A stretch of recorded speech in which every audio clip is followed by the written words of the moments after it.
My name is Stettler, and I am a nurse with Abortion Pill Reversal and Culture of Life Family Services. I began working in the pro-life movement at a very young age. I grew up in a Catholic home where you're taught that life begins at conception and you just don't really question it. You know, it's just kind of expected to be pro-life. In college, I prayed the rosaries in front of abortion clinics, and I attended the March for Life in Washington, D.C.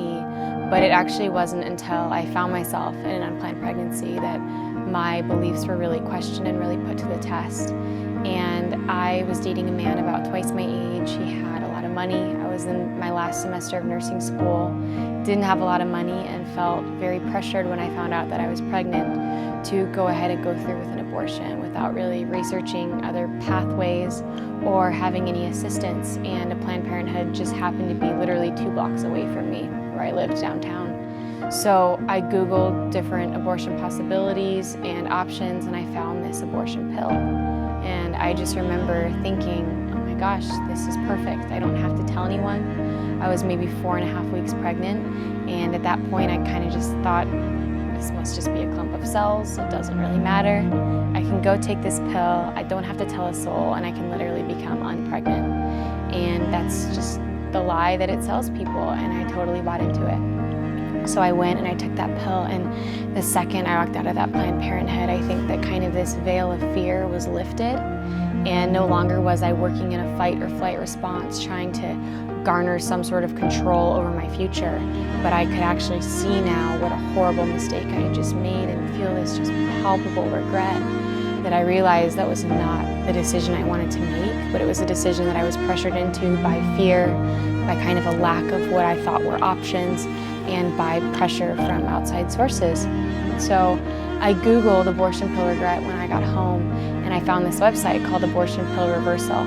And it looked a little janky. I didn't really know if it was legitimate or not, but I called the hotline number and it said it's not too late to save your baby's life. I called the number and a nurse answered the phone named Debbie, the sweetest lady, and she actually connected me with a provider in my area who prescribed me a large dose of progesterone to counteract the effects of that pill I had just taken and attempt to save my baby's life. And she said that usually there's about a 65% chance of success, and if it doesn't work, you will miscarry within the next couple days. And so unfortunately, while I so badly wish that I could tell you that I have a beautiful child, I don't, and I did end up miscarrying. And unfortunately, it took me about 6 months to a year to really feel that regret and start addressing it and realize that I can't just sweep it under the rug. But now I do work full-time for Abortion Pill Reversal as a nurse on call, answering phone calls, overseeing the hotline, and also working in my local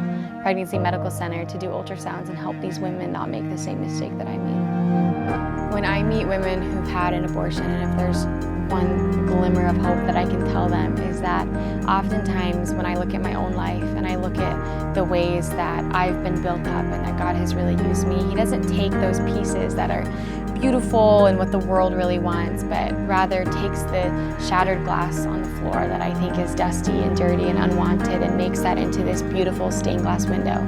Because when someone sees that, they see His reflection, they see a reflection of hope, rather than, well, those were her talents that the world wanted, and that's what she is. I'm not that abortion, and that woman is not that abortion. But we can take that abortion, we can take that pain, and we can turn it into this transformative fire that is a fire of love, where she can surround other women and bring hope to her community.